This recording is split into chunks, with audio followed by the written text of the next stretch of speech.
Hi అండి, అందరికీ నమస్కారం. నేను మీ అనానిమస్ ఫార్మర్, అనామక రైతు.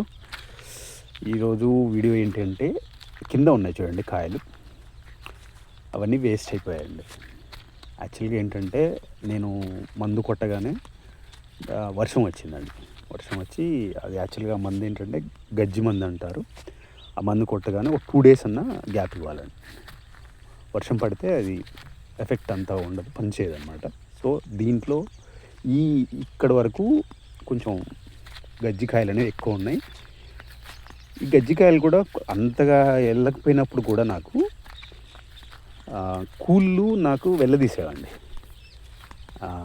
ఇప్పుడు నేను కూళ్ళు ఇవ్వాల్సి వస్తుంది కదా, ఆ రేటుతో నేను కూళ్ళు ఇచ్చుకునేవాడిని ఆ గజ్జికాయలతో. అలాంటిది ఈసారి నేను మొత్తం కింద వదిలేసానండి. ఎందుకంటే ఇక్కడి నుంచి అక్కడ తీసుకెళ్ళడం, మళ్ళీ గ్రేడింగ్ చేసుకోవడం, అక్కడి నుంచి బ్యాగ్స్లో ప్యాక్ చేయడం, మార్కెట్ పంపించడం, తీరా అక్కడికి వెళ్తే నాకు జీరో. ఇలాంటి సిచ్యువేషన్లు ఏంటంటే, నాకు జీరో ఉన్నప్పుడు ట్రాన్స్పోర్టేషన్ ఛార్జ్ పడుతుందండి. బ్యాగ్కి ట్రాన్స్పోర్టేషన్ ఛార్జ్ అనేది ఉంటుంది, పర్ బ్యాగ్ ఉంటుంది. సెకండ్ వన్ వచ్చేసి, నాకు ఆ బ్యాగు సిమెంట్ బ్యాగ్ తీసుకొస్తాం కదండి, దానికి 10 rupees పడుతుందండి యావరేజ్గా. సో ఇలా నాకు 2 విధాలుగా నష్టం. ఇంకోటి ఏంటి, మనకి కలెక్ట్ చేస్తుంటాం కదండి, బస్తాల్లోకి వేస్తుంటాం కదా, ఆ టైం వేస్ట్ అని వదిలేయండి అని చెప్పానమాట. సో ఇన్ని కాయలు అనమాట, నాకు ఎన్ని విధాలుగా నష్టం అని చూడండి. వర్షం వల్ల, ఈ రేట్ లేకపోవడం వల్ల, వర్షాల వల్ల, యాక్చువల్లీ నాకు కాయకు రేట్ లేకపోవడం అనేది వర్షాల వల్లనే ఎన్ని ప్రాబ్లమ్స్ అండి. చూడండి ఎన్ని కాయలు వేస్ట్ అవుతున్నాయి ఈసారి. ఇలాంటి సిచ్యువేషన్ నేను ఎప్పుడు చూడలేదండి. చాలా దారుణమైన సిచ్యువేషన్. రేట్ లేదండి. ఎందుకు అంటే, నేను వదిలేకపోతున్నాను. మనకి అసలు పర్ బ్యాగు నెంబర్ 1 క్వాలిటీ కాయలే 130 పడిందండి లీస్ట్.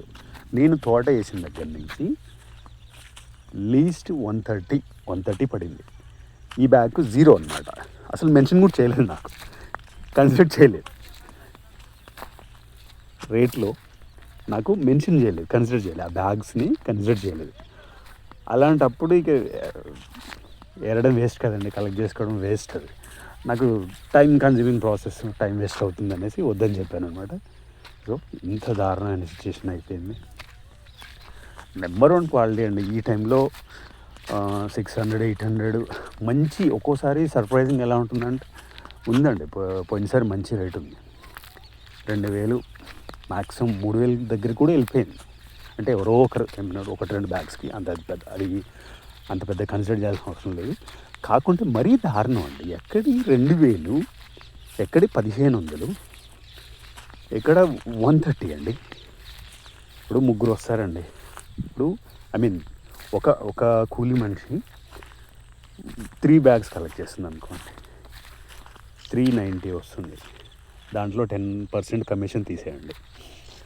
ట్రాన్స్పోర్టేషన్ పర్ బ్యాగ్ నేను కొన్నది రేటు ఒకసారి చూడండి. ఒకరికి నేను 300 ఇవ్వాలండి, ఇలాంటి సిచ్యుయేషన్లో నేను ఆ కాయలు వదిలిపెట్టని పరిస్థితి, తప్పని పరిస్థితి అండి. అసలు మేమేం చేస్తామంటే, ఒక కాయ ఎదురు పడిందంటే బంగారంలోకి తీసుకుంటామండి. పంట పండించాం, అంత ఇష్టం ఉంటుంది. తీసుకొని తెచ్చుకుంటామండి, పాకెట్లో వేసుకొని తెచ్చుకొని నేను బ్యాగ్లో వేసుకుంటాను. ఏదైనా గజ్జికాయ కనపడ్డా కూడా నేను తెచ్చుకుంటానండి. అందరూ రైతులు మొత్తం అలాగే చేస్తారండి. నిమ్మ అంటే అంత బాగా, ఏ కాయైనా అంత బాగా చూసుకుంటామండి. ధాన్యమైనా ఏదైనా అంత బాగా చూసుకుంటాం. రైతులు అంటేనే అలా చూసుకుంటాం. అలాంటిది నిర్దాక్షిణ్యంగా వదిలేస్తున్నామండి. ఇలాంటి దారుణమైన పరిస్థితి ఎప్పుడు చూడలేదండి, నిజం చెప్తున్నాను. ఇది ఎందుకు అసలు ఛానల్ నాకు ఉద్దేశం లేవండి. ఇలాంటి సిచ్యువేషన్ చూసిన తర్వాత నేను స్టార్ట్ చేసేదాను. ప్లీజ్ ఎంకరేజ్ చేయండి.